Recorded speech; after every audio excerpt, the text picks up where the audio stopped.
அல்லேலூயா. பரிசுத்தர், பரிசுத்தருக்கே மகிமை, பரிபூரணருக்கே மகிமை. கவனிங்க,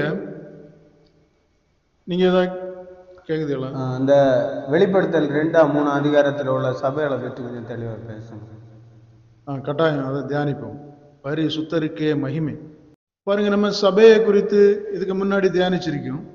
சபைன்னா ஒவ்வொரு தேவனை தேடுகிற ஒவ்வொரு மனிதனையும் ஸ்திரீகளையும் குறிக்குது, ஒவ்வொரு ஆத்மாவையும் குறிக்குது. அப்போ இந்த சபைக்கு தேவன் தலையா இருக்கிறார் அப்படின்னா இந்த மனுஷனுக்கு, ஒவ்வொரு மனுஷனுக்கும் தேவன் தலையாயிருந்து அவனை வழி நடத்துகிறார், ஆளுகை செய்கிறார்னு அர்த்தம். அதான் தேவன் சபைக்கு தலையாயிருக்கிறார் என்று சொல்லப்பட்டிருக்கு. அப்ப நம்ம இஷ்டப்படி அல்லது நமக்கு அறிவின்படி நாம வாழ்ந்தோமானால் தேவன் நியமித்த அந்த நியமங்களின்படி எல்லாம் வாழ்ந்துவிட மாட்டோம். அப்ப தேவனுடைய உதவியோடு, தேவனுடைய ஆலோசனையோடு, அவருடைய ஆளுகையோடு நாம் அதற்கு கீழ்ப்படிந்து வழி நடந்தோம்னா நாம் அவருடைய உண்மையான சபையா இருப்போம். அவர் நம்முடைய தலையா இருந்து நம்மளை வழி நடத்துவார். அப்படின்னா சபை தலைன்னு சொல்லுகிறது ஒரு மனிதன் அவன் கிறிஸ்துவோடு இணைந்தால் கிறிஸ்தவன், கிறிஸ்து அவனை வழி நடத்துவார். பாருங்க, இன்னைக்கு உள்ள சபைகளுக்கும் தேவன் எதிர்பார்க்கிற சபைக்கும் உள்ள வித்தியாசங்களை நமக்கு வெளிப்படுத்தல் 2ஆம் அதிகாரம் 3ஆம் அதிகாரத்திலிருந்து நம்ம தியானிக்கும் போது அதை உணர முடியும். இது ஒளிவு மறைவு இல்லாம நம்ம அந்த வசனத்தை வாசித்தே தியானித்தே நாம அதை கண்டுபிடிக்கலாம். படிங்க, வெளிப்படுத்தல் 2ஆம் அதிகாரம். எபேசு சபையின் தூதனுக்கு நீ எழுத வேண்டியது என்னவெனில், 7 நட்சத்திரங்களை தம்முடைய வலது கரத்தில் ஏந்தி கொண்டு 7 பொன் குத்து விளக்குகளின் மத்தியிலே உலாவி கொண்டிருக்கிறவர் சொல்லுகிறதாவது, உன் கிரியைகளையும் உன் பிரயாசத்தையும் உன் பொறுமையையும் நீ பொல்லாதவர்களை சகிக்க கூடாமல் இருக்கிறதையும் அப்போஸ்தலர் அல்லாதவர்கள் தங்களை அப்போஸ்தலர் என்று சொல்லுகிறதை நீ சோதித்து அவர்களை பொய்யர் என்று கண்டறிந்ததையும் நீ சகித்து கொண்டிருக்கிறதையும் பொறுமையாயிருக்கிறதையும் என் நாமத்தின் நிமித்தம் இளைப்படையாமல் பிரயாசப்பட்டதையும் அறிந்திருக்கிறேன். போதும். இப்ப பாருங்க, எபேசு சபை, எபேசு சபையின் தூதனுக்கு, ஊழியக்காரனுக்கு, அந்த சபை அங்கிருக்கிற ஜனங்களை வழிநடத்தி கொண்டிருக்கிற ஊழியக்காரனுக்கு யோவான் மூலம் தேவன் கொடுத்த அந்த தீர்க்க தரிசன காரியங்களை அந்த சபைகளுக்கு வெளிப்படுத்த சொல்லும் போது அந்த சபையின் தூதனுக்கு நீ எழுது அப்படின்னு சொல்லிட்டு அந்த சபையின் ஊழியக்காரனுக்கு தேவன் அவருடைய எதிர்பார்ப்பை வெளிப்படுத்துகிற காரியமாக அந்த இது. அப்படின்னா அந்த ஊழியக்காரனுக்கு மட்டும் இல்லை, அவனுடைய கீழே அந்த ஊழியக்காரனுடைய போதனையினாலே அந்த ஐக்கியத்தில் இணைந்திருந்து தங்களுடைய வாழ்க்கையை தேவனுக்கு ஏற்றபடி வாழ பிரயாசப்பட்டு கொண்டிருக்கிற அந்த ஜனங்களுக்கும் சேர்த்து தான் எழுதப்படுகிறது. அதுல என்ன எழுதப்பட்டிருக்கோம்னா, திருப்பி அதை தொடக்கம் படிங்க. உன்னுடைய பிரயாசத்தையும் உன் கிரியையையும் உன் பிரயாசத்தையும் உன் பொறுமையையும் நீ பொல்லாதவர்களை சகிக்க கூடாமல் இருக்கிறதையும் அப்போஸ்தலர். பாருங்க, அதாவது உன் கிரியையை, அதே மாதிரி உன்னுடைய பிரயாசம், உன்னுடைய பொறுமை. இப்ப கிரியைன்னு சொல்லும் போது இவர்கள் செய்கிற நற்கிரியைகளை குறித்தும், இனி அந்த நற்கிரியைகளை நடப்பிக்கும்படி இவர்கள் படுகிற பிரயாசம், எடுக்கிற முயற்சி, அதையும் இனி அந்த நற்கிரியைகளை செய்ய விடாமல் பிசாசானவன் போராடும் போது அதை பொறுமையாய் சகித்து அதை மேற்கொள்கிறதையும், இனி பொல்லாதவர்களை நீ சகிக்க கூடாமல் இருக்கிறதையும், அப்போஸ்தலர் அல்லாதவர்கள், தேவனுடைய சீசர்கள் அல்லாதவர்கள் தங்களை அப்போஸ்தலர்கள் என்று சொல்லுகிறதை நீ சோதித்து கண்டறிந்ததையும். சும்மா அப்படி சொல்லுகிறது இல்லை, அவர்கள் தேவனுடைய ஆவியை உடையவர்களா என்று கண்டறிந்ததையும் குறித்து நான் உன்னை பாராட்டுகிறேன்னு சொல்லுகிறார். அப்ப பாருங்க, அன்னைக்கு இருந்த சபை எப்படி இருந்துன்னு பாருங்க. அது நற்கிரியைகளை செய்கிறதாய். சபைன்னா நீங்க ஒரு கூட்டமைப்புன்னு நினைக்க கூடாது. அதுக்குள்ள இருக்கிற ஒவ்வொரு மனிதனும் ஐக்கியத்தில் அவர்கள் ஒன்றா இருந்தாலும் ஒவ்வொரு மனிதனும் நற்கிரியைகளை செய்கிறவனாகவும் அதே மாதிரி பிரயாசப்படுகிறவனாகவும். அந்த நற்கிரியைகளை செய்கிறதற்கு நமக்கு ஈஸியா செய்ய முடியாது. ஒரு நன்மை செய்கிறதற்கு கூட நாம பிரயாசப்பட வேண்டியதா இருக்கு. பொல்லாதவர்கள் அதற்கு இடரல் உண்டாக்குவார்கள். சாத்தான் அதை செய்ய விடாம தடை பண்ணுவாங்க. அப்ப சில இடங்கள்ல நாம சில காரியங்களை சகித்து, சில காரியங்கள்ல நம்ம பொறுமையா இருந்து, சிலதை இழந்து தான் சில கிரியைகளை செய்ய முடியும். அதே மாதிரி கள்ள அப்போஸ்தலனை சோதித்து கண்டறிதல். இயேசுனுடைய சீசன் உள்ள பேர்ல வந்து நீங்க அப்படி வாழலாம், இப்படி வாழ்ந்தா போதும்னு சொல்லி பிரமாணங்களை மாற்றுகிறவர்களும் இடையில இருப்பாங்க. அப்படிப்பட்டவர்களெல்லாம் நீ முறியடித்து ஜெயங்கொண்டு வாழ்கிறதை பார்த்து நான் உன்னை பாராட்டுகிறேன்னு கர்த்தர் சொல்லுகிறார். அப்ப பாருங்க, எப்படிப்பட்ட வாழ்க்கை ஒவ்வொரு மனிதனும் வாழ வேண்டும் என்று வேதம் விரும்புகிறது, தேவன் விரும்புகிறார்னு. அப்படி வாழ்ந்தும் கூட அவர்களுடைய சின்ன சின்ன மிஸ்டேக்கை கூட தேவன் ஏற்றுக்கொள்கிறதில்லை. படிங்க. ஆனாலும் நீ ஆதியில் கொண்டிருந்த அன்பை விட்டாய் என்று உன் பேரில் எனக்கு குறை உண்டு. ஆகையால் நீ இன்ன நிலைமையிலிருந்து விழுந்தாய் என்பதை நினைத்து மனம் திரும்பி ஆதியில் செய்த கிரியைகளை செய்வாயாக. பாருங்க, ஆண்டவர் சொல்லியாரு, ஆகிலும் உன் பேரில் எனக்கு ஒரு குறை, மனஸ்தாபம் இருக்கிறது. காரணம், நீ ஆதியிலே என்னிடத்தில் வந்த அந்த வேகம், அந்த பிரயாசம், தியாகம், இதுல எல்லாம் உனக்கு அந்த அன்பு, தேவனிடத்தில் அன்பு கூறுகிறதுனால அவன் இந்த உலகத்தை வெறுத்து தேவனிடத்துல வந்த அந்த இது உனக்கு கொஞ்சம் குறைவு இருக்கிறது. அதை விட இன்னும் அதிகம் ஆகல. நாட்கள் போக போக நீ அதிகமாய் வளர வேண்டியவன். ஏதோ ஒரு எல்லை அமைத்து கொண்டு அதுக்குள்ள இருக்கிறது எனக்கு பிரியமில்லை. அது ஒரு வீழ்ச்சி. அதனால நீ என்ன இடத்திலிருந்து விழுந்தாய், அதற்கு பிறகு நீ ஏன் வளரல? ஏன்னா பரிசுத்தம் என்கிறது வேதம் சொல்லுகிறது, பரிசுத்தமாகிறவன் இன்னும் பரிசுத்தமாகட்டும், அதுக்கு ஒரு எல்லை இல்லை. நன்மை செய்கிறவன் இன்னும் நன்மை செய்யட்டும்னு தான் சொல்லியிருக்கு. அப்ப நீ உன்னை மட்டுப்படுத்தாதே, கட்டுப்படுத்தாத, அது ஒரு குறைவா இருக்கிறது அப்படின்னு சொல்லி அதை கூட ஒரு வீழ்ச்சி என்று சொல்லி அதை நீ உணர்ந்து உன் மனதை திருப்பு, இன்னும் அதிகமாய் உன்னுடைய ஆவியை தேவனோடு இணைத்துக்கொள், இன்னும் தேவனுக்குள் வளர பிரயாசப்படுன்னு சொல்றார். பாருங்க, இவ்வளவு நற்கிரியைகளோடும் வல்லமையோடும் செயல்படுகிற அந்த சபையின் தூதனுக்கும் அந்த சபையில் இருக்கிற ஜனங்களுக்கும் ஆண்டவர் இன்னும் போதாதுன்னு சொல்லுகிறார். ஆனா இங்க நம்ம சபையில எல்லாம் எடுத்து பார்த்தோம்னா, இங்க இப்பவும் விக்கிரக ஆராதனை செய்கிற கிறிஸ்தவ சபைகள் உண்டு, அப்போஸ்தலர்களை வழிபடுகிற கிறிஸ்தவ சபைகள் உண்டு. நாம இதெல்லாம் போய் கண்டிக்கிறதும் இல்லை, பேசுகிறதும் இல்லை.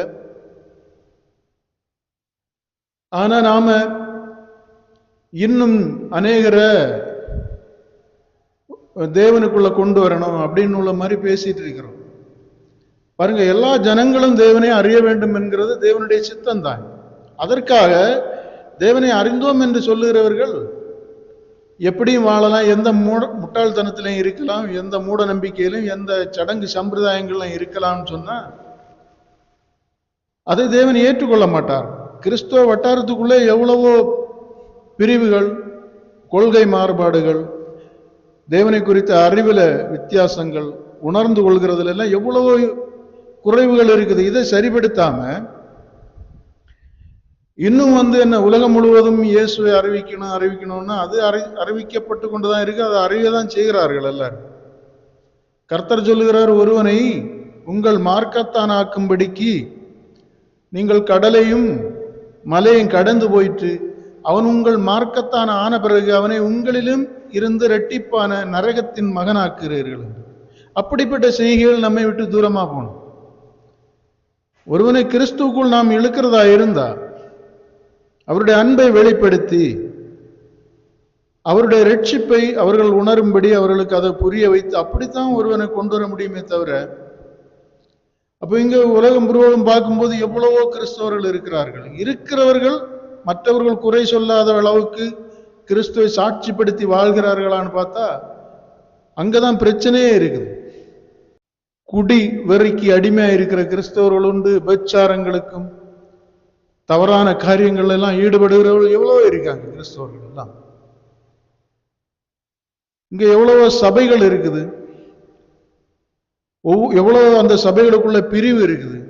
ஒவ்வொரு பிரிவுகளுக்கும் ஒவ்வொரு கொள்கைகள், தேவனுடைய சுவிசேஷ அறிவிக்கிறதுல நடைமுறைப்படுத்துகிறதுல எல்லாம் எவ்வளவு வித்தியாசங்கள் இருக்கு. இதெல்லாம் யார் சரிப்படுத்துகிறது? அன்றைக்கு பாருங்க, தேவனுடைய ஆவியானவர் அந்த சபைகளில் இருந்த சிறு காரியம் கூட அவர்கள் தேவனுடைய ராஜ்யத்தை சுதந்திரிக்க முடியாதபடி செய்துவிடக்கூடாது, சிறு பிழை கூட தேவனிடத்திலிருந்து அவர்களை பிரித்து விடக்கூடாது என்று ஆவியானவர் அவர்களை எச்சரிக்கிறார். இன்னைக்கு நாம இதெல்லாம் விட்டுட்டு அங்க எங்கேயுமே ஆசீர்வாதங்களை பற்றி பேசுகிறது இல்லை. ஆசீர்வாதம், ஒரு மனிதன் தேவனுடைய ராஜ்யத்தையும் நீதியையும் தேடும் போது அவனுக்கு என்ன தேவையோ அதை கர்த்தர் கொடுக்க வல்லவராய் இருக்கிறார். ஆனா நம்ம இன்னைக்கு சபைகள்ல என்ன பேசிட்டு இருக்கோம்னா, மனிதனை குளிர்விக்கிற ஒரு உபதேசங்களை பேசிட்டு இருக்கோம். சாபமா பாவமா ஆசீர்வாதம் கர்த்தர் தருகிறார். கிறிஸ்துவ இந்த உலகத்திலே ஊழியம் செய்து கொண்டிருந்தார். அவர்தான் முதலாய் ஆவிக்குரிய ஊழியம் செய்கிறார். அப்பொழுது அவர் தம்மை சுற்றி வந்த ஜனங்களை கூப்பிட்டு இப்படி ஒன்றும் பேசிட்டு இருக்கல, இன்றைக்கு பேசுகிறது மாதிரி. அவர் ஒளிவு மறைவு இல்லாமல் பேசினார். மத்தேயு 5, 6, 7 அதிகாரங்களை நாம எடுத்து பார்த்தோம்னா அதுல குணங்கள் மாறும்படி அநேக கிரியைகளை செய்ய அவர் சொல்லுகிறார். 2 இருந்தா ஒன்றை கொடு என்று சொல்லுகிறார். நன்மை செய்கிறதற்கு, நன்மையை பெற்றுக்கொள்ள பாத்திரவானுக்கு நீ நன்மை செய் என்று சொல்லுகிறார். நீ மற்றவர்களுக்கு வெளிச்சமா இருன்னு சொல்லுகிறார். நீ உலகத்திற்கு உப்பாயிரு என்று சொல்லுகிறார். நீ கோதுமை மணிய மாதிரி நீ தியாகமாயிருக்கணும்னு சொல்லுகிறார். அப்போ நம்முடைய குணங்கள் எல்லாம் மாற்றப்பட வேண்டும் என்று அவர், அதற்கு நாம் கிரியை செய்யணும். நாம் நம்மை நேசிக்கிறது மாதிரி பிறரை நேசிக்கணும். அப்படிதான் தேவன் பேசினாரே தவிர, இறுதியில தான் அதை பேசி வரும்போது சொல்லுகிறார், இப்படிப்பட்டவைகளை நீ நாடி தேடுவாயானால் நீ ஞானியாயிருப்பாய். அல்லாம உலகத்திற்குரியதையும் புசிப்புக்குரியதையும் மாமிச வாழ்க்கைக்குரியதையும் தேடுகிறவர்களை அவர் அஞ்ஞானி என்று சொல்லுகிறார். எதை உண்போம் குடிப்போம் என்று தங்களுக்காக தங்கள் சந்ததிகளுக்காக தேடுகிறவர்களை அஞ்ஞானி என்றும், நீங்களோ தேவனுடைய ராஜ்யத்தையும் அவருடைய நீதியையும் அதனுடைய வழியையும் சத்தியத்தையும் உணருங்கள், அறியுங்கள், அப்பொழுது உங்களுக்கு தேவையானது கொடுக்கப்படும் அப்படின்னு தான் ஆண்டவர் சொல்லுகிறார்.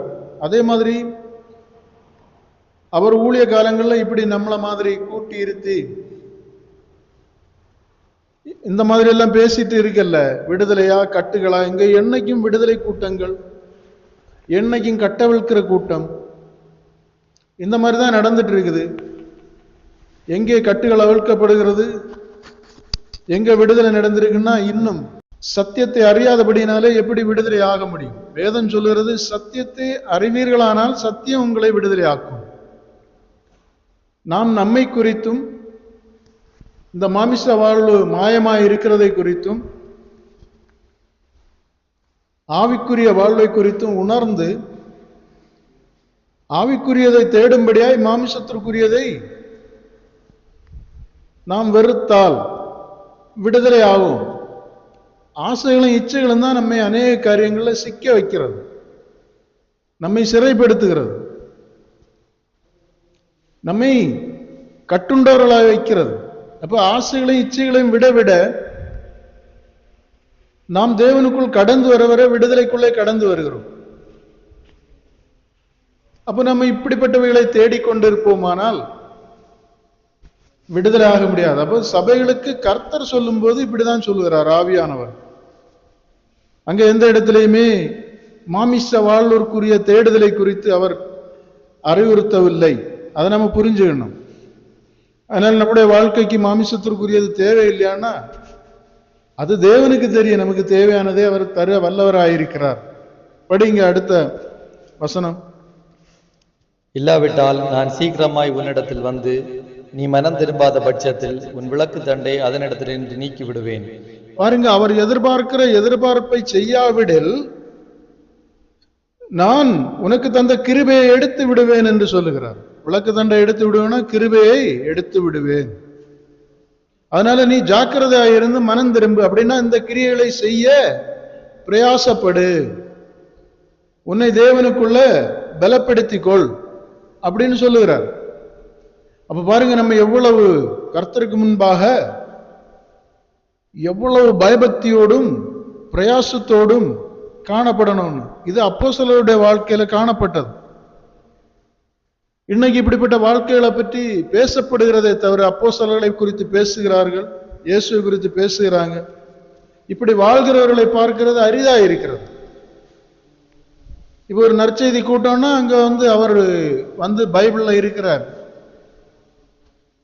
சீசர்களை குறித்தும் இயேசு குறித்தும் பேசுவார், பழைய ஏற்பாடையும் குறித்து. ஜனங்களும் கேட்பார்கள், போவார்கள். அப்ப நாம் வாழ்கிறது யார்? இங்கு கிறிஸ்துக்குள்ள இது நமக்கு பிரசங்கிக்கப்படுகிறதெல்லாம் நாம் வாழும்படியாய், நாம் வழி நடக்கும்படியாய், நாம் தேவனுக்குள்ள கடந்து வரும்படியாய் பேசப்படுகிற காரியங்கள். ஆனால் நாம வாழுகிறதுக்கு பிரயாசம் எடுக்கணும். இனி போதிக்கிறவர்கள் வாழ்கிறவர்களாயிருக்கணும். பரிசுத்தருக்கே மகிமை. படிங்க. நான் வெறுக்கிற நிக்கோலாய் மதஸ்தரின் கிரியைகளை நீயும் வெறுக்கிறாய், இது உன்னிடத்தில் உண்டு. ஆவியானவர் சபைகளுக்கு சொல்லுகிறதை காது உள்ளவன் கேட்க கடவன். பாருங்க, நிக்கோலாய் மதஸ்தர் அப்படின்னா இப்படிப்பட்ட தேவன் வந்த வழிகளை விட்டு அதற்குள்ளே மாற்று உபதேசங்களை கொண்டு வந்து மாமிசத்துக்கு ஏற்றபடி போதிக்கிறதெல்லாம் நிக்கோலாய் மதஸ்தர் தான். அன்றைக்கு நிறைய இருந்தாங்க, உயிர்த்தெழுதல் உண்டு இல்லை என்று சொல்லுகிற சதுசேய கூட்டங்கள், ஆவி இல்லை என்று சொல்லுகிறவர்கள் இருந்தாங்க. அப்ப இந்த மாதிரிப்பட்ட கூட்டங்கள் உள்ள இருக்குது, உருவ வழிபாடு செய்கிறது. இவைகளையெல்லாம் நான் வெறுக்கிறேன் என்று சொல்லுகிறார். அப்ப பாருங்க, இன்றைக்கும் கிறிஸ்துவ சமுதாயத்துல வேற வழிகள்ல போதிக்கிறவர்கள், அப்போஸ்தலர்களை வேண்டிக் கொள்கிறவர்கள், இன்னும் எவ்வளவோ கிரியைகளை செய்கிறவர்கள் உண்டு. பரிசுத்தருக்கே மகிமை, இதெல்லாம் கர்த்தர் வெறுக்கிறார்.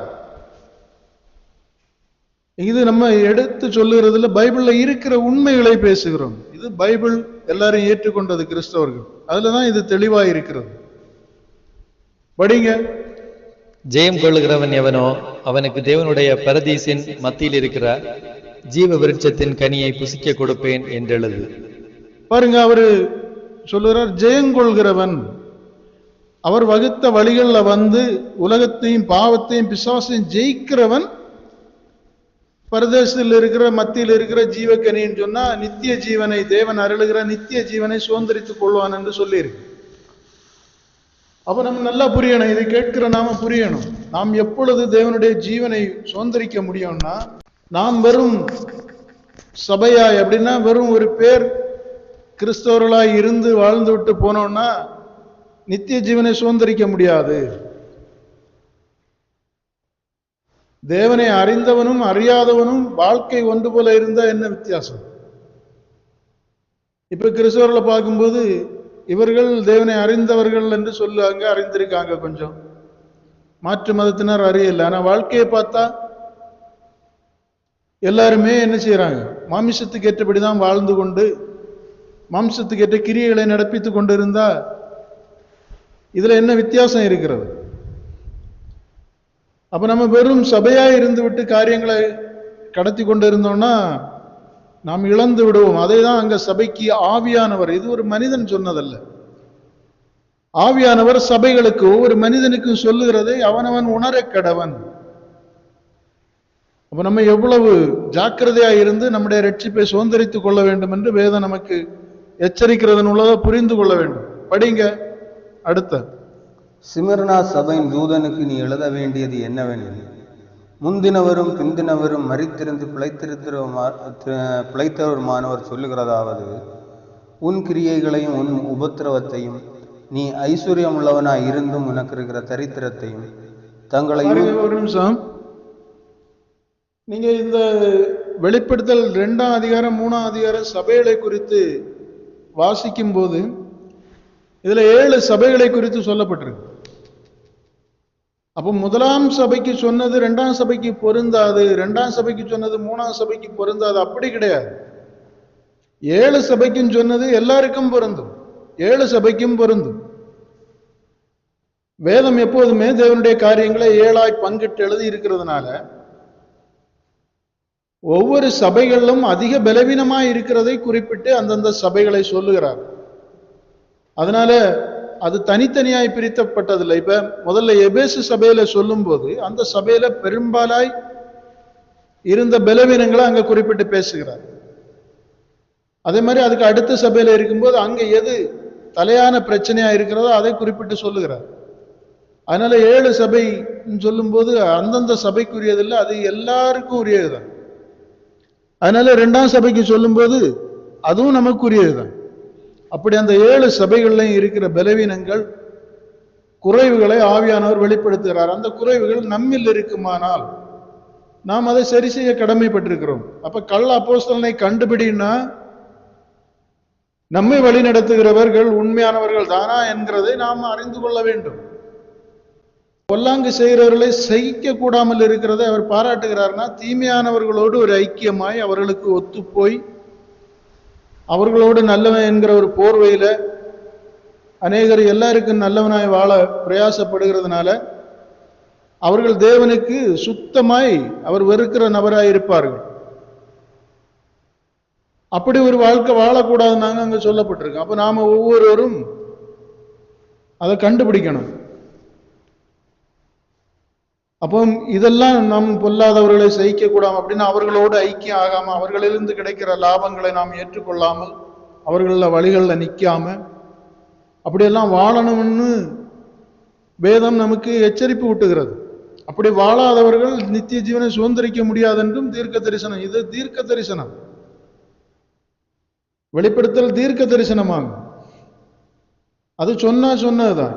அது தேவனால் உலகம் அனைத்தும் இருக்கிற தேவனை பின்பற்றுகிற ஜனங்களுக்கு சொல்லப்பட்டிருக்கிற தீர்க்க தரிசனம்.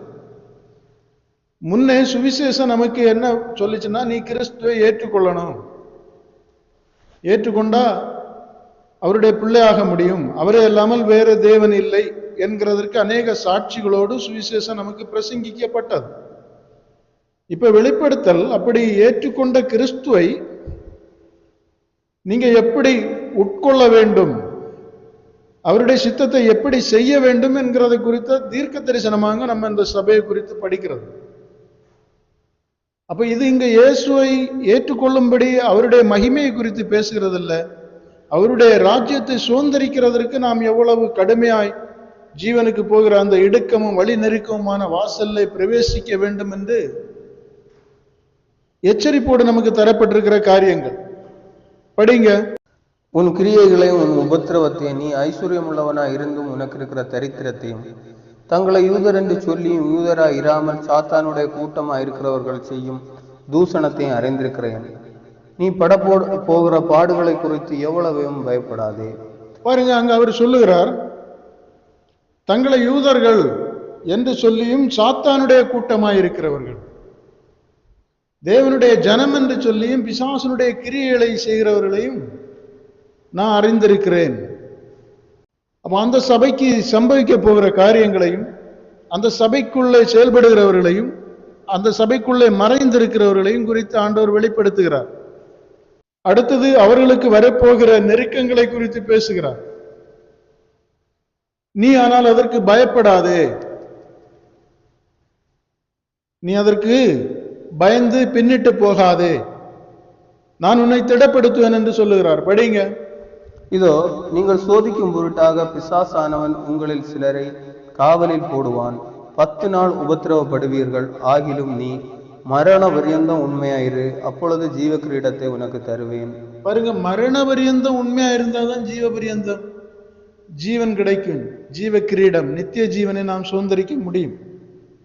சாத்தான் சோதிப்பான் என்று கர்த்தர் சொல்லுகிறார். அப்போ சோதனை எல்லாருக்கும் வரும், தேவனை தேடுகிறவர்களுக்கு. அதை நாம் சகித்து கொள்ள வேண்டும். அதை ஏற்றுக்கொண்டு அதை ஜெயித்து தேவனுடைய பிள்ளையாய் மரண பரியந்தம் நிலைத்திருக்க வேண்டும் என்று ஆண்டவர் தீர்க்க தரிசனத்தை சொல்லுகிறார். அதனால தேவனுக்குள் ஓடுகிற நமக்கு சோதனைகள் இருக்கும். அதையும் நாம் கடந்து வர தேவன் ஆலோசனைகளையும் பலப்படுத்துவார். அதெல்லாம் நாம அப்போ எவ்வளவு நாம் தேவனோடு ஐக்கியமா இருந்தா இதெல்லாம் உணர முடியும் என்கிறத நாம் புரிந்து கொள்ளணும். அப்போ நாம வெறுமனே சபைக்கு போனேன், வந்தேன், உபதேசத்தை கேட்டேன், வாழ்ந்தேன்னு இருந்தா ரட்சிப்பு நமக்கு தூரமாய் போய்விடும். பரிசுத்தருக்கே மகிமை. அந்த சபைகள் எல்லாம் உயிருள்ள சபைகள். எபேசு பவுல்னால உபதேசம் கொடுக்கப்பட்டு ஸ்தாபிக்கப்பட்ட சபை. இன்னும் மற்ற அப்போஸ்தலர்கள் எல்லாருமாலும் உருவாக்கப்பட்ட அந்த சபைகள் ஆதி சபைகளான எபேசு பட்டணத்துல உள்ள சபைக்கு பேர் தான் எபேசு சபை. எபேசு சபைங்கிறது சபையினுடைய பேர் அல்ல, எபேசு பட்டணத்துல இருக்கிற சபை. அதனால அதுக்கு எபேசு சபை. பாருங்க, அப்படி உயிருள்ள சபைகள் கூட அதுல இருக்கிற குறைபாடுகளை கர்த்தர் உணர வைக்கிறார். இதுதான் உள்ளவன் எவனோ அவனுக்கு இன்னும் கொடுக்கப்படும். அவர்கள் எல்லாம் உயிர் உள்ளவர்கள். அதனால அவர்களுக்கு இன்னும் அதிகமாய் தேவனுடைய உணர்த்துதல், அவர்கள் ரட்சிப்பை இழந்து போகக்கூடாதுன்னு சொல்லிட்டு உயிருள்ளவர்களுக்கு தான் அதிகமாய் சோதனை வரும். இப்படிப்பட்ட உணர்த்துதல் தீர்க்க தரிசனம் வரும். சுகபோகமாய் பூமிக்குரியதை தேடிக்கொண்டிருக்கிறவனுக்கு கர்த்தர் கைவிட்டதை அவன் அறிய மாட்டான். அவனுக்கு இப்படிப்பட்ட போதனைகளும் வராது, உபத்திரவங்களும் வராது.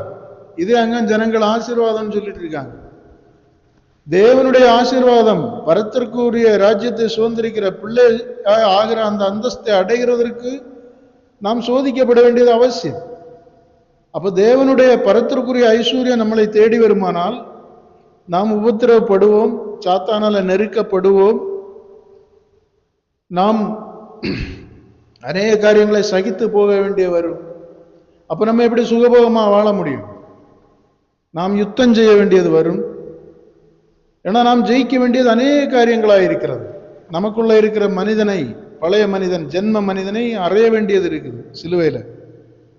உலகத்தினால் நமக்கு நெருக்கம் வரும். உலகம் தீமையினால் சூழப்பட்டிருக்கும் போது நாம் நன்மை செய்கிறவர்களாய் தேவனுக்கு பிரியமாய் வாழ முற்படும் போது உலகம் நமக்கு பாத்திரமா இருக்காது. அதனால ஜனங்கள்னால நெருக்கடிகள் வரும், பொல்லாத ஜனங்கள்னால வரும், கள்ள அப்போஸ்தலர்களால வரும், வானமண்டல ஆவிகள்னால வரும். அப்போ தேவனை தேடுகிறவனுக்கு எப்போதுமே நெருக்கடிகள் இருக்கும். இதைதான் பவுல் சொல்லும்போது நான் அனுதினமும் சாகிறேன் என்று சொல்லுகிறார். உலகத்தில் எல்லாரும் துடைத்து போடும் குப்பையை போல ஆனேன், அழுக்கை போல ஆனேன் என்று சொல்லுகிறார். மரணத்தை சுமந்து அலைகிறேன் என்று சொல்லுகிறார். ஆயினும் என்னை பலப்படுத்துகிற கிறிஸ்துவனாலே அவைகளை முற்றுமுடிய ஜெயங்கொள்கிறேன் என்று சொல்லுகிறார். பாருங்க, அப்ப இது ஒன்றும் இல்லாத ஒரு நபர் சுகபோகமாய் வாழணும், மாம்சத்துல வாழணும், ஆசீர்வாதம் வேணும், நம்ம பாவத்துல சிறை பெற்றிருந்தா அதை பற்றி ஒரு கவலை இல்லை, அடிமைத்தனத்துல சிறை பெற்றிருந்தா கவலை இல்லை. இப்ப இங்க ஜனங்க ஆசீர்வாதத்தை தேடி ஓடுது. எதை பார்த்து ஓடுங்க? வறுமையா? உடனே அதுல இருந்து நம்ம என்ன செய்யணும்? ஐஸ்வர்யான் ஆகணும். அதை அங்க சிறைப்படுத்துறன்னு நினைக்காங்க. பூமிக்குரிய ஆசீர்வாதங்கள் கிடைக்கிறேன்னா அது சிறைப்பட்டது மாதிரியும், அதுல ஒரு பூமிக்குரிய ஆசீர்வாதத்தை வாங்க விடுதலை கூட்டத்துக்கு ஓடு மாதிரி இப்படிதான் ஃபீல் பண்ணிட்டு இருக்காங்க. நாம் கிறிஸ்துவுக்குள் நம்மை கவனித்து பார்த்தோம்னா தெரியும், நாம் எவ்வளவோ காரியங்கள்ல குறைவுகளாயிருப்போம், எவ்வளவோ காரியங்கள்ல குறைவுகளாயிருப்போம். கிறிஸ்துக்குள்ள கவனித்து பார்த்தோம் எவ்வளவோ காரியங்கள்ல அடிமைத்தனங்களாயிருப்போம், சிறைப்பட்டவர்களாயிருப்போம். கிறிஸ்து இந்த உலகத்துல விடுதலையோடு தேவனோடு ஐஸ்வர்யமாயிருந்தார். அது அவர் சொல்லும் போது, இதோ உலகத்துக்குரிய அதிபதி என்னிடத்தில் வருகிறான், அவனுக்குரியது என்னிடத்தில் ஒன்றுமில்லை என்று சொல்லுகிறார். இதுதான் ஒரு பூரண விடுதலை. அதை வச்சு தேவனை பயப்படுத்தவோ இன்ன பொருள் என்னுடையது உன்னிடத்துல இருக்குன்னு சொல்லி சாத்தானுக்கு அவரை அடிமைப்படுத்தவோ முடியாதபடி அவர் விடுதலையாயிருந்தார். உலகத்திற்குரியது அவரிடத்தில் ஒன்றுமில்லை. அவர் தேவனோடு பூரணமாயிருந்தார். இதுதான் ஒரு மெய்யான விடுதலை. மற்ற மாதிரி நாம் தேடுகிற விடுதலையில இந்த உலகத்துல இன்னைக்கு விடுதலை ஆகும், நாளைக்கு புண்ணும் சிறைப்பிடிப்புக்குள்ள போ, நாம் அடைகிற எந்த ஒரு ஐஸ்வர்யம் காரியங்களா இருந்தாலும் ஒரு காலத்துல மரணம் வரும்போது அதை களைந்து விட்டு தான் போகணும், எதையும் கொண்டு போக முடியாது. அதனால தேவன் இங்க இப்படி பூமிக்குரிய காரியங்களை பேச வரல. அவர் சபைகளுக்கு தேவனுடைய ராஜ்யத்தை எவ்விதத்திலும் ஒரு மனிதன் இழந்து போகக்கூடாது என்கிறதை பேசுகிறதுக்கு தான் கடந்து வருகிறார். படிங்க, அதிலே சொல்லியிருக்கோம், உனக்கு இருக்கிற தரித்திரத்தை நான் அறிந்திருக்கிறேன். 2ல ஃபர்ஸ்ட் படிங்க. உன் கிரியைகளையும் உன் உபத்திரவத்தையும் நீ ஐஸ்வர்யம் உள்ளவனாய் இருந்தும் உனக்கு இருக்கிற தரித்திரத்தையும் பாருங்க, உனக்கு இருக்கிற உபத்திரவம் உனக்கு இருக்கிற தரித்திரத்தை எல்லாம் நான் அறிந்திருக்கிறேன் நான் சொல்லுவேன். இயேசுனுடைய சீசர்கள் எல்லாம் ஆரம்ப காலத்துல இந்த சபையை உருவாக்கும் போது வீடுகளையும் காணியாட்சியும் உடையவர்கள் எல்லாம் பொதுவாய் வைத்து அனுபவித்து விட்டு தேவனுடைய நாமம் மகிமைப்படுவதற்காக தங்களுக்குரியதை ஒருவனும் தன்னுடையது என்று சொல்லாமல் பொதுவாய் அனுபவித்தார்கள் என்றும் அதை இல்லாதவர்கள் பயன்படுத்தி கொண்டார்கள் என்றும் சொல்லப்பட்டிருக்கு. பரிசுத்தருக்கே மகிமை, அவர்கள் பூமிக்குரியது தேடல. அந்த மாதிரி இந்த சபை ஐஸ்வர்யமாய் இருந்து தேவனுக்குரிய காரியங்களை தேடினபடினால் தரித்திரம் அடைந்தாலும் அதை ஒன்றும் குறித்து கவலைப்படல. தேவனுடைய ராஜ்யத்தை சுதந்திரிக்கணும்னு உள்ள ஒரு இதுல இருக்கிறதை குறித்து அவர் பாராட்டுகிறார். இனி அப்படி பாராட்டுகிற தேவன் தாமே அதுல இருக்கிற குறைவுகளையும் சொல்லி கொடுக்கிறார். படிங்க. ஆவியானவர் சபைகளுக்கு சொல்லுகிறதை காதுள்ளவன் கேட்க கடவன். ஜெயங்கொள்ளுகிறவன் 2ஆம் மரணத்தினால் சேதப்படுவதில்லை என்று எழுது. பாருங்க, அழகா சொல்லி இருக்கு. 2ஆம் மரணத்தில் ஜெயங்கொள்ளுகிறவன் சேதப்படுகிறதில்லை. 2ஆம் மரணம் ஆத்துமாவை நியாயந்தீர்த்து தள்ளுகிற மரணம். முதல் மரணம் எந்த பரிசுத்தவனா இருந்தாலும் எந்த மனிதனா இருந்தாலும் எல்லாருடைய சரீரங்களும், முதல் மரணம் எல்லாருடைய சரீரங்களையும் மேற்கொள்ளும். இப்ப நாம எந்த பரிசுத்தவனை அடக்கம் பண்ணாலும் அவருடைய சரீரம் அழிந்து போய்விடும், மண்ணோடு மண். ஏன்னா இது பாவத்தில் உற்பத்தியான சரீரம். பாவத்திலே இந்த பூமியில இந்த சரீரம் அழிந்து போய்விடும். இப்போ முதல் மரணம் எல்லார் மேலேயும் வருகிறது. 2ஆம் மரணம் என்கிறது நம்மை மீண்டும் ஆத்துமாவாய் தேவன் உயிர்ப்பிக்கும் போது அந்த ஆத்துமாவை நியாயம் தீர்த்து தள்ளுகிற, பாதாளத்துல தள்ளுகிறது தான் 2ஆம் மரணம், ஆத்துமாவுக்குரிய மரணம். இந்த மரணம் பரிசுத்தவான்களுக்கு வருகிறதில்லை. அதுதான் முதலாம் உயிர்த்தெழுதல். முதலாம் உயிர்த்தெழுதலுக்கு பங்குள்ளவர்கள் பாக்கியவானும் பரிசுத்தவான். அவர்களுக்கு பிறகு மற்றவர்கள், கிறிஸ்துக்கு புறம்பாய் மரித்தவர்கள் எல்லாம் தேவன் எழுப்பி அவர்களை 2ஆம் மரணத்திற்குள் தள்ளுகிறதுக்கு பேர் தான். அதனாலதான் இங்க சொல்லியிருக்கு, ஜெயங்கொள்ளுகிறவன் 2ஆம் மரணத்திற்குள்ளே தள்ளப்படுகிறதில்லை, சேதப்படுகிறதில்லை.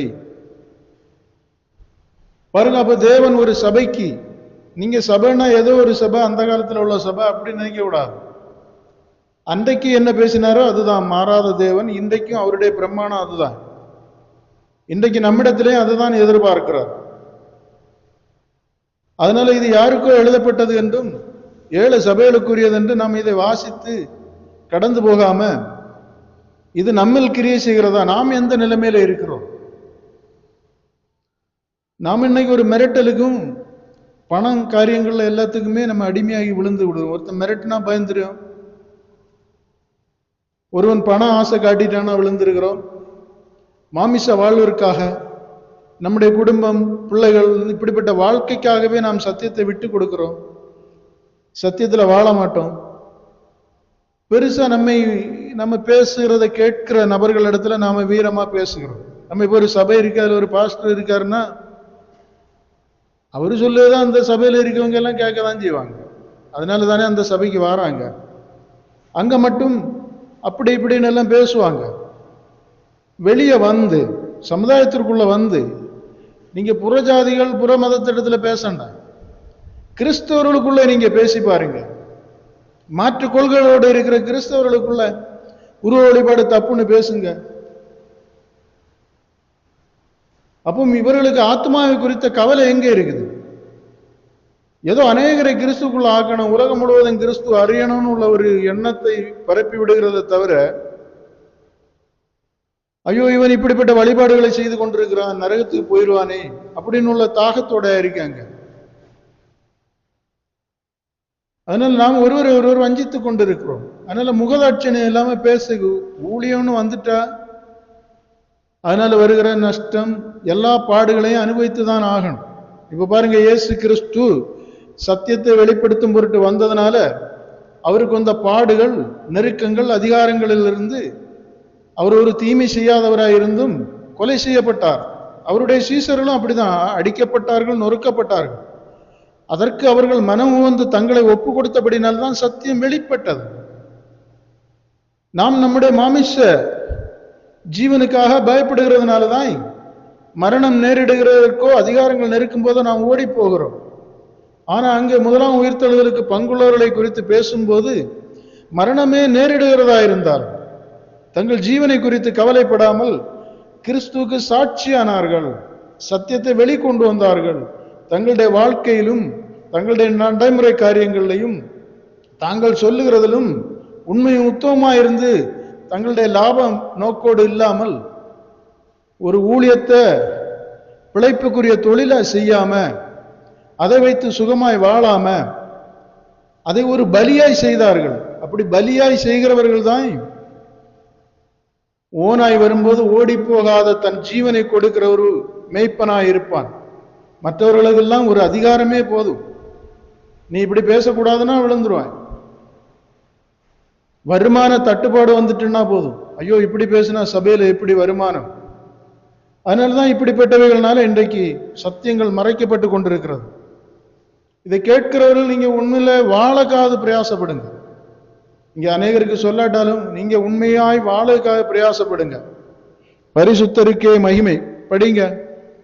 பெர்கமு சபையின் தூதனுக்கு நீ எழுத வேண்டியது என்னவெனில், இருபுறமும் கற்கொள்ள பட்டயத்தை உடையவர் சொல்லுகிறதாவது, உன் கிரியைகளை சாத்தானுடைய சிங்காசனமாய் இருக்கிற இடத்தில் நீ குடியிருக்கிறதையும், நீ என் நாமத்தை பற்றி கொண்டிருக்கிறதையும், சாத்தான் குடிகொண்டிருக்கிற இடத்திலே உங்களுக்குள்ளே எனக்கு உண்மையுள்ள சாட்சியான அந்திபா என்பவன் கொல்லப்பட்ட நாட்களிலும் என்னை பற்றும் விசுவாசத்தை நீ மறுதலியாமல் இருந்ததையும் அறிந்திருக்கிறேன்.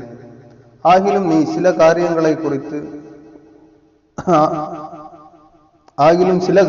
குறித்து உன் பேரில் எனக்கு குறை உண்டு. விக்கிரகங்களுக்கு படைக்கப்பட்டவைகளை புசிப்பதற்கும் வேசித்தனம் பண்ணுவதற்கும் ஏதுவான இடரலை இஸ்ரவேல் புத்திரர் முன்பாக போடும்படி பாலாக் என்பவனுக்கு போதனை செய்த பிலேயாமுடைய போதகத்தை கைக்கொள்ளுகிறவர்கள் உன்னிடத்தில் உண்டு. பாருங்க, எப்போதுமே சபைக்கு சொல்லும் போது கர்த்தர் ஆவியானவர், ஆவியாயிருக்கிற தேவன் அந்த சபையிலே அவர்கள் செய்கிற சில உணர்வுள்ள நற்கிரியைகளை பாராட்டிட்டு அதுல இருக்கிற குறைவுகளை அவர்களுக்கு உணர்த்தி கொடுக்கிறார். அதுல பாலாக் என்கிற ராஜாவுக்கு பிலேயாம் என்கிற ஊழியக்காரன் தீர்க்கதரிசி செய்த அந்த கள்ள போதனையை குறித்து பேசுகிறார். நம்ம இதெல்லாம் அங்க படிச்சா தெரியும். ராஜாக்கள் புஸ்தகத்துல இஸ்ரவேலரை தேவன் சபிப்பதில்லை என்பதை அறிந்தவுடனே பிலேயாம் பாலாக்கிட்ட சொல்லுவான், ஒண்ணு பண்ணிருங்க, நீங்க மாறி மாறி பெண் கொடுத்து அங்கேயுமா கலந்துட்டா போதும், கலந்துட்டா உங்களுடைய பாவங்களை அவன் செய்வான், அப்ப தேவனுக்கு என்ன செய்ய முடியாது, ஆசீர்வதிக்க முடியாதுன்னு உள்ள மாதிரி கள்ள போதனை கொடுப்பான். அதே மாதிரி தேவன் இயேசு கிறிஸ்துவை கொண்டு இந்த உலகத்தை வெறுக்கவும் விடவும், நான் உலகத்தான் அல்லாதது போல என்னை பின்பற்றுகிறவர்களும் உலகத்தான் அல்ல என்று சொல்லி உலகத்திலிருந்து உங்களை பிரித்தெடுத்தேன், அது இப்போதே நடைபெற வேண்டும் என்று விரும்பினேன் என்று சொல்லி தம்முடைய சீசர்களை பிரித்தெடுத்த இந்த உபதேசத்தை விட்டுவிட்டு பாலாக்குக்கு பிலேயாம் சொன்ன மாதிரி இன்றைக்கு நீ மாம்சத்துல வாழு, செழிப்பாயிரு, கொழுப்பாயிரு, நீ நீண்ட ஆயுசோட வாழணும், அப்படி இப்படின்னு பூமிக்குரிய உன் பிள்ளைகள் வாழணும், நியாயப்பிரமாண காலத்துல சொல்லப்பட்ட ஆசீர்வாதங்களை எல்லாம் எடுத்து இங்க பேசுகிறது. பேசி பேசி ஜனங்களை வீண் பெருமை கொள்ள செய்கிறதும் வீம்புக்காரலாய் மாற்றுறதும் இப்படிப்பட்ட உபதேசங்கள் இருக்குது. இன்னைக்கு சபைகள்ல நீங்க தேடி பார்த்தா அங்க அப்படிதான் இருக்கும். பாருங்க, கிறிஸ்து இதோ வருகிறார் ரொம்ப சத்தமா பேசினா ஆண்டவர் செயல்படிய மாதிரி. இப்ப ஆவிக்குரிய ஊழியக்காரன்னா என்ன அர்த்தம்? அவன் ரொம்ப சவுண்டா பயங்கரமா பேசணும், மனுஷன மாதிரி பேசக்கூடாது, மூச்சு விடாம பேசணும். நீங்க சில சபைகள்ல போய் உட்கார்ந்து கவனிச்சு பாருங்க, ஏதோ அந்த இடத்துக்குள்ள ஆவியானவர் வந்து இறங்கின மாதிரியும் உன்னை அப்படி இப்படி என்று பயங்கர பக்தி பரவசத்தோடு அந்த இடங்களை தகர்த்து போடுற மாதிரி இருக்கும். தெளிவாய் ஜனங்களுக்கு புரியும்படியா பேசின அப்படித்தான் தேவன் பேசுகிறார். இங்க பாருங்க, இங்க எவ்வளவு தெளிவாய் சொல்லிக் கொடுக்கிறார். அந்த மாதிரிதான் இன்றைக்கு சபைகள் வஞ்சிக்கப்படுகிறது. அப்ப உங்கள் நடுவில் இருக்கிற பிலியாமை, அவன் தேவனுடைய ஒரு காலத்துல தேவனுடைய ஊழியக்காரனா இருந்தவன், பிறகு பாலாக்குக்கு கள்ள போதனை கொடுக்கிறவனாய் மாறிவிட்டான். அந்த மாதிரி கள்ள போதனை தருகிறவர்கள் உங்கள் மத்தியில் இருப்பார்கள். அதை நீ கண்டுபிடித்து அவனை நீக்கு என்று சொல்லிக் கொடுக்கிறார். பரிசுத்தருக்கே மகிமை. பாருங்க, அப்ப நம்ம ஒரு கிறிஸ்துவை ஏற்றுக்கொண்ட ஒரு சபையாய் மாறினோம். இனி வரும் அவரை ஏற்றுக்கொண்டு அவருடைய சபையாய் மாறிக்கிட்டு நம்ம மாம்சத்தின்படி வாழ்ந்து விட்டால் தேவனுடைய பிள்ளை ஆக முடியாது. சபையாய் மாறினவர்கள் இனி அவருடைய ஆலயமாய், அவருடைய வீடாய், அவருடைய ஆளுகைக்குள்ளே அவருடைய ஆவியினால் இந்த உலகத்திலிருந்து பிரிக்கப்பட்டவர்களாய், அவருடைய ஆவியினாலே மாம்சத்தையும் அதன் ஆசை இச்சைகளையும் ஜெயித்தவர்களாய், பாவத்தையும் மரணத்தையும் பிசாசனுடைய சேனையும் சாத்தானையும் ஜெயித்தவர்களாய் மாற்றப்பட வேண்டும். நம்ம என்ன நினைக்கிறோம்னா, இயேசு ஏற்றுக்கொண்டாச்சு கிறிஸ்தவன், கிறிஸ்துவ ஏற்றுக்கொண்டனால கிறிஸ்தவன், இனி நம்ம பாட்டுக்கு வாழ்ந்துட்டு இருப்போம், சபைக்கு போயிட்டு வந்துட்டு சாப்பிட்டுட்டு இருப்போம். இங்க அதற்காக நாம் அழைக்கப்படல. அப்ப நாம் என்றைக்கு பாவத்தை ஜெயிப்பது? என்றைக்கு பாவத்தின் சம்பளமாகிய மரணத்தை ஜெயிப்பது? என்றைக்கு இந்த பிசாசின் சேனைகளையும் ஜெயிப்பது? என்றைக்கு இந்த முதலாம் உயிர்த்தெழுதலில் பங்கு கொள்வது? அப்ப நாம் வெறும் கிறிஸ்தவ மார்க்கத்தானாய் அழைக்கப்பட்டவர்கள் அல்ல. அவருக்குள் அவரை போல அவருடைய அச்சடையாளங்களை, அவருடைய ஆவியை, அவரை புசித்தவர்களாய், அவருடைய ஆளுகையினாலே அவருக்குள் மரித்து அவருக்குள் எழும்புகிறவர்களாய், அப்படின்னா அவரை போல. அதான் வேதம் சொல்லுறது, தேவன் நம்மை தம்முடைய குமாரனுடைய சாயலுக்கு ஒப்பா அழைத்திருக்கிறார். அப்ப நாம் அவரை ஏற்றுக்கொண்டோம், அதனால சபைக்கு வாரன்னு சொன்னா இனி அவரை போல ஆகாண்டாமா? அதுக்கு நாம் இப்படி உலகத்துல வாழ்ந்து கொண்டிருந்தா மாற முடியுமா? அப்போ அவரை போல ஆகணும், அவருடைய பிள்ளை ஆகணும்னா நாம் இவைகளை எல்லாம், நம்மை சுற்றி இருக்கிறவைகளை எல்லாம் கண்டுபிடிக்கணும். சாத்தானுடைய தந்திரங்களை அறியணும். சாத்தான் எந்த விதங்கள்ல நம்மை நெருக்கி போடுகிறான், நம்மை எந்த விதங்கள்ல முள்ளுள்ள நிலமாய் மாற்றுகிறான், எந்த சூழ்நிலைகள்ல நம்மை கற்பாறை நிலம் போல மாற்றுகிறான், வழியருகே விதைக்கப்பட்ட மாதிரி நம்மளை மாற்றுகிறான் என்கிறது நாம உணரணும். அதெல்லாம் உணராம நாம் நல்ல நிலம் ஆக முடியாது.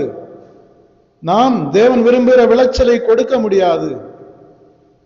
அதனாலதான் சபைகளுக்கு இங்கே எவ்வளவோ காரியங்கள் சொல்லப்படுகிறது. நீங்க இதெல்லாம் படிங்க, தியானிங்க. ஒரு சபையை கூட தியானிச்சுட்டு நாம நிறைவு செய்வோம். படிங்க. அப்படியே நிக்கோலாய் மதஸ்தருடைய போதகத்தை கைக்கொள்கிறவர்களும் உன்னிடத்தில் உண்டு, அதை நான் வெறுக்கிறேன். நீ மனம் திரும்பு, இல்லாவிட்டால் நான் சீக்கிரமாய் உன்னிடத்தில் வந்து என் வாயின் பட்டயத்தால் அவர்களோட யுத்தம் பண்ணுவேன். ஆவியானவர் சபைகளுக்கு சொல்லுகிறதை காதுள்ளவன் கேட்க கடவன். பாருங்க, அவர் சொல்லுகிறார், இவ்வளவு நற்கிரியலை செய்தவனை பாராட்டிட்டு மீதி நான் சொல்லுகிறது நீ செய்யலைன்னா உன கூட நானே யுத்தம் பண்ணுவேன்னு சொல்லியார். அப்படிதான் பாருங்க, 12 தெரிந்தெடுத்தார். எடுக்கும்போது யூதாசுக்கும் சேர்த்துதான் அவருடைய அன்பை கொடுத்தார், அவருடைய கனத்தை கொடுத்தார். மற்றவர்களை எப்படி கனமாய் வழிநடத்தினாரோ அதே சகல சலுகைகளையும் அவனுக்கும் கொடுத்தார். அவருடைய முகம் அவனுக்கும் வெளிச்சமாகவும் அன்பாகவும் இருந்தது. சகல வாய்ப்புகளும் அவனுக்கு கொடுக்கப்பட்டது. அவன் மற்றவர்கள் அறியாமல் அவர் அவனை எச்சரித்து கொண்டிருந்ததும் அவனுக்கு தெரியும். அடிக்கடி அவன் இருக்கும்போது அவர் சொல்லுவார், உங்களில் ஒருவன் என்னை காட்டிக் கொடுப்பான் அப்படின்னு சொல்லுவார். ஆனா அவன் அந்த எச்சரிப்பை ஏற்றுக்கொள்ளவில்லை, அல்லது அதை உணர்வு இல்லாமல் விட்டுவிட்டான், அல்லது பிந்தி சரிப்படுத்திக்கலான்னு இருந்திருக்கலாம். அவனை அப்படிப்பட்ட ஒரு வஞ்சனைக்குள் தூண்டி கொண்டிருக்கிற சாத்தானை அவன் லகுவாய் நினைத்து கொண்டான். பிறகு பார்த்தா சாத்தான் புகுந்தான் என்று எழுதப்பட்டிருக்கும். சாத்தான் புகுந்த பிறகு கர்த்தரே சொல்லுவார், போய் செய்ய வேண்டியதை செய், சீக்கிரமாய் செய், நீ அடைய வேண்டிய கூலியை அடைந்து கொள். பாருங்க, அதுக்கு பிறகு தேவனுடைய முகம் அவனுக்கு அன்பா இருக்காது, சுட்டரிக்கிற அக்கினியா இருக்கும். இங்கே அதே மாதிரிதான் நற்கிரியைகளை அவர் பேசுகிறார், பாராட்டுகிறார். ஆயினும் நற்கிரியைகளை செய்கிறது மட்டுமல்ல, தீமையும் உன்னிடத்தில் உண்டு என்று கண்டால் அந்த தீமையின் நிமித்தம் நீ செய்த நற்கிரியைகள் ஏற்றுக்கொள்ளப்படுவதில்லை என்று கர்த்தர் சொல்லுகிறார்.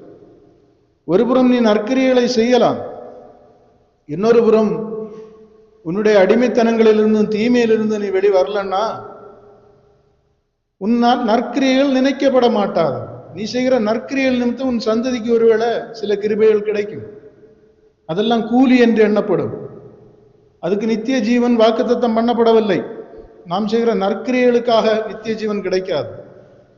நற்கிரியைகளோடு கூட நாம் அவருக்குள், அவர் நமக்குள் ஒன்றாகிறதுனாலும், அவரோடு ஒரே ஆவியினால் இணைக்கப்படுகிறதுனாலும், அவரால் மறுபடி பிறக்கிறதுனால தான் நாம தேவனுடைய ராஜ்யத்தை சுதந்திரிக்க முடியும். அதை நாம நல்லா உணரணும். அதனால கர்த்தருடைய வழிகளை அன்றைய காலத்துல அவர் ஏற்படுத்தின அந்த ஆசரிப்பு கூடாரத்தில் போனோம்னா சகலவித நியமங்களோடு தான் கடந்து போகணும். அதுல ஒன்றை உதாசீனப்படுத்திட்டு ஏனதானு போனா அவன் அங்கேயே கொலை செய்யப்படுவான், தூதனால் அடிக்கப்படுவான் என்று சொல்லப்பட்டிருக்கு. அது மாதிரி நாம் தேவனை பின்பற்றும் போது ஏதோ ஏனோதானோ நான் சில கிரியைகளை செய்கிறேனே, அங்க 5-6 பேருக்கு ஆண்டவர் பற்றி சொன்னேனே, அப்படி இப்படின்னு சொல்லிட்டு ஒரு பக்கம் சில கிரியைகளை செய்துட்டு மறுபக்கம் அதனால திருப்தி அடைகிறதுனால எந்த பக்கத்தை நாம் திறந்து போட்டிருக்கிறோமோ, எந்த பக்கம் அடைக்கப்படாம இருக்கோ அதன் வழியாய் சாத்தான் பலமாய் கிரியை செய்வான். அவன் தன்னிலும் பொல்லாததை கூட்டிட்டு வருவான். அப்போ ஒரு வீடு பெருக்கப்பட்டு இருந்தன்னா அது அடைக்கப்பட்டும் இருக்கணும். கிளீன் பண்ணிட்டு அப்படியே திறந்து போட்டுட்டு போனோம்னா பொல்லாத ஆவிகள் வந்து அவனுடைய முன்னிலைமையிலும் பின்னிலைமையை அதிக கேடுள்ளதாக்கிவிடும். அநேகருக்கு பிரசங்கிக்க போனவன், அநேக பிசாசுகளை துரத்திவிட்ட யூதாஸ் தேவனிடத்துல வந்து சொல்லுவான், பிசாசுகள் எங்களுக்கு கீழ்ப்படிந்திருக்கு. ஒரு கடைசியில பிசாசு அவனை எடுத்து சாப்பிட்டத அவன் உணர முடியாம போயிட்டான். பரிசுத்தருக்கே மகிமை. நாம் எப்போதுமே தேவனுக்குள் நற்கிரியை செய்ய போகும்போது அதை கண்காணிக்கிறது பிசாசு பார்த்துட்டு இருப்பான். அவன் நேரம் தேடிட்டு இருப்பான், பலத்தோடு கடந்து வருவான். நாம் வெளிப்படுத்தல் 12ஆம் அதிகாரத்துல எல்லாம் படிச்சா தெரியும், பரிசுத்தவான்களோடு யுத்தம் பண்ணும்படி. அதனால நாம் எப்போதுமே தேவனுக்குரிய தத்துவத்தை உறுதியாய் பிடித்தவர்களாய் தேவனுக்குள்ள கடந்து வரணும். ஏதோ நாம் செய்கிற சிறிய காரியங்களால திருப்தி அடைகிறவர்களாய் இருக்கக்கூடாது. சிறிய காரியமோ பெரிய காரியமோ நாம் சுயமாய் செய்கிறதை விட தேவனால் நாம் அதை செய்கிறவர்களாய் இருக்கணும். அதான் வேதம் சொல்லுகிறது, நீங்கள் செய்துவிட்டு இதுல நாங்கள் ஒன்றுமில்லை. பேதுரு யோவானு சொல்லும் போது இது எங்களுடைய சக்தியிலோ பக்தியிலோ செய்ததல்ல, பிதாவாகிய தேவன் தம்முடைய குமாரனை மகிமைப்படுத்தினார் என்று சொல்லுகிறார்கள். அது மாதிரி நாம் அல்ல இதெல்லாம் செய்கிறது, நம்மை ஆளுகை செய்கிற தேவன் அதை செய்யும்படியாய் நாம் விசாலம் உள்ளவர்களாய் காணப்படணும். ஏதோ நம்ம சிலதை செய்துகிட்டு பெரிய ஆள் மாதிரி காட்டுகிறது ஒரு வஞ்சனைக்குள்ள நம்ம கொண்டு போய் விட்டுரும். பரிசுத்தருக்கே மகிமை. அந்த திருப்பி பாக்கிய படிங்க முடிச்சிடும். ஆவியானவர் சபைகளுக்கு சொல்லுகிறதை காதுள்ளவன் கேட்க கடவன். ஜெயங்கொள்ளுகிறவனுக்கு நான் மறைவான மன்னாவை புசிக்க கொடுத்து அவனுக்கு வெண்மையான குறிக்கல்லையும் அந்த கல்லின் மேல் எழுதப்பட்டதும் அதை பெறுகிறவனே அன்றி வேறொருவனும் அறியக்கூடாததுமாகிய புதிய நாமத்தையும் கொடுப்பேன் என்று எழுது. தியத்தீரா சபையின் தூதனுக்கு அதெல்லாம் மீதி உள்ள சபையில நீங்க படிங்க. எல்லாத்திலையுமே மிகுந்த ஞானமுள்ள காரியங்கள் எழுதப்பட்டிருக்கு. இனி சர்தை சபையை குறித்து சொல்லும் போது அதுல தங்கள் வஸ்திரங்களை கரைபிடித்தாத சில பேர் என்னிடத்தில் உண்டு என்று எழுதியிருக்கு. உன்னிடத்தில் உண்டு, அவர்கள் எனக்கு பாத்திரர்னு சொல்லுவார். சர்தை சபையில சில பேர் அநேகர் இருக்கிறார்கள். அதுல அவரோடு கூட வெண் வஸ்திரம் தரித்து நடக்க பாத்திரவான்கள், அப்படின்னா அவருடைய ஆவியினாலே வழிநடத்தப்படுகிறதற்கு தங்களை தகுதிப்படுத்தி வைத்திருக்கிற சில பேர் உண்டு. அவர்கள் யார் என்றால் அவர்கள் தங்கள் சரீரத்தை கரைப்படுத்தாதவர்கள் என்று சொல்லி இருக்கு. இல்ல, அது படிக்கும்போது தெரியும். தங்கள் வஸ்திரத்தைன்னு போட்டிருக்க. வஸ்திரம்னா ட்ரெஸ் அல்ல, சரீரத்தை. ஆதாமி அப்படி மகிமையின் சரீரமாய் இருந்தபோது அவனுக்கு வஸ்திரம் தேவையில்லை. அப்போ அவன் கரைபடாதவனாய் இருந்தான் ஜீவாத்மா இருக்கும்போது. அந்த மாதிரி ஆவியிலே எளிமை உள்ளவர்களும் சுத்தம் உள்ளவர்களுமாய் இருக்கிற சில பேர் உண்டுன்னு சொன்னார். பாருங்க, ஒவ்வொரு சபையை குறித்தும் சொல்லும் போது, இனி அதுக்கு கீழே எல்லாம் வரும்போது ஒரு முக்கியமானது சபையை குறித்து சொல்லப்பட்டிருக்கு. அதை நீங்க படிங்க. அது நீ உன்னை ஐஸ்வர்யவான் என்றும், அப்படின்னா நீ உன்னை நீதிமான் என்றும், திரவிய சம்பன்னன் என்றும், அப்படின்னா தேவனோடு மிகுந்த ஈடுபாடோடு அவருடைய ராஜ்யத்தில் பொக்கிஷங்களை உடையவனாய் இருக்கிறேன்னு சொல்லுகிறதும், நீ அப்படி நினைச்சிட்டு இருக்கிற. எனக்கு ஒரு குறைவும் இல்லை என்று நீ சொல்லுகிறாய், அப்படி நினைச்சிட்டு இருக்க. ஆனா நீ நிர்வாணியாய் இருக்கிறாய், அதை நீ அறியாமல் இருக்கிறாய். அதனால உன்னுடைய நிர்வாணம் மாற்றப்படும்படி, உன்னுடைய அறியாமை உன்னிலிருந்து எடுத்து போடப்படும்படி நீ நெருப்பிலே புடமிடப்பட்டு நீ சோதிக்கப்பட வேண்டும். அந்த சோதனைக்கு பிறகுதான் உனக்கு என்னிடத்திலிருந்து நீ வெண்வஸ்திரமும் உன் கண்களுக்கு கலிக்கமும் வாங்கி கொள்ள வேண்டும் என்று கர்த்தர் சொல்லுகிறார். புடமிடாமல், சோதிக்கப்படாமல், அவருக்கு கீழ்ப்படியாமல் ஒருவனும் அவரிடத்திலிருந்து அவருடைய ஆவியை பெற முடியாது. பாருங்க, சீசர்களுக்கு அவர் பூமியிலே இயேசு கிறிஸ்துவாய் இருந்தபோது, தேவன் இயேசு கிறிஸ்துவாய் இருந்தபோது அவருக்கு சீசர்களாய் வந்தவர்களுக்கெல்லாம் உடனே பரிசுத்த ஆவியை கொடுக்கல. முதல்ல பரிசுத்த ஆவியின் வரத்தை தான் கொடுத்தார். இந்த வரத்தை பெற்றுக் கொண்டு போய் இப்படி இப்படி பிசாசுகளை துரத்துங்க. தேவனே ஆவியா அவர்களுக்குள்ள செயல்படுகிறதற்கு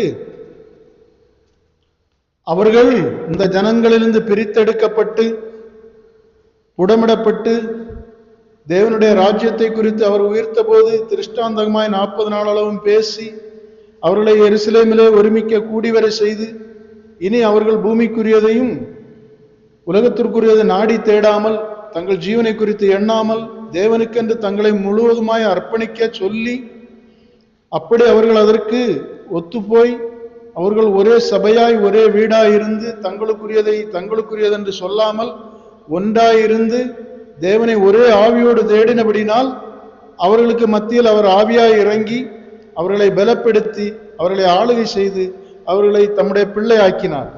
அந்த மீனிங்ல தான் இங்க சொல்லி இருக்கும். நீ ஐஸ்வர்யவான் என்றும் திரவிய சம்மனன் என்றும் எனக்கு ஒரு குறையும் இல்லை என்று நினைக்கிறபடினால் உன் நிர்வாணம் காணப்படாதபடிக்கு நீ நெருப்பிலே புடமிடப்பட்டு நீ சோதிக்கப்படணும். அதுக்கு பிறகுதான் நீ என்னிடத்திலிருந்து வெண் வஸ்திரமும் கண்களுக்கு கலிக்கமும் வாங்கி கொள்ள வேண்டும் என்று உனக்கு ஆலோசனை சொல்லுகிறேன் என்று சொல்லுகிறார். இது அந்த சபைக்கு மட்டுமல்ல, நமக்கு தான். இன்றைக்கு இதை கேட்கிற நமக்கும் சேர்த்துதான் சொல்லப்பட்டிருக்கிறது. அதனால பிரியமான சகோதர சகோதரிகள், இந்த வார்த்தைகளை கேட்கிறவங்க, இன்னைக்கு நம்முடைய நிலைமை எப்படி இருக்குது? நாம் தேவனுடைய சபையாய் வீடாய் இருக்கணும்னா தேவனுடைய இணைந்திருக்கிறோமா? அவர் தான் நம்மை நடத்தி கொண்டிருக்கிறாரா? நாம் உலகத்தை விட்டிருக்கிறோமா? வெறுத்திருக்கிறோமா? ஆசாபாசங்கள்ல அடிமையா இருக்கிறோமா? நம்மை வழிநடத்துகிற ஐக்கியம் எப்படிப்பட்டதா இருக்கிறது? நமக்கு தரப்படுகிற ஆவிக்குரிய போஜனம் எப்படிப்பட்டதா இருக்கிறது என்கெல்லாம் உணர்ந்து சிந்தித்து கிடைத்த இந்த நாளை நீங்க பயன்படுத்த மிகுந்த பிரயாசத்தோடு காணப்படுங்க. தேவன் உங்களுக்கு வழிவகைகளை உண்டாக்குவாராக. உங்களுடைய தாகத்திற்கு ஏற்ப, உங்களுடைய ரட்சிப்புக்கு மேல உங்களுக்கு எவ்வளவு தாகம் உண்டாகுதோ அதற்கு ஏற்ப தேவன் உங்களோடு இடைபடுவார். உங்களுக்கு வழி வாசல்களை திறந்து வைப்பார். கர்த்தர் உங்களை ஆசீர்வதிப்பார். ஆமேன். அல்லேலூயா.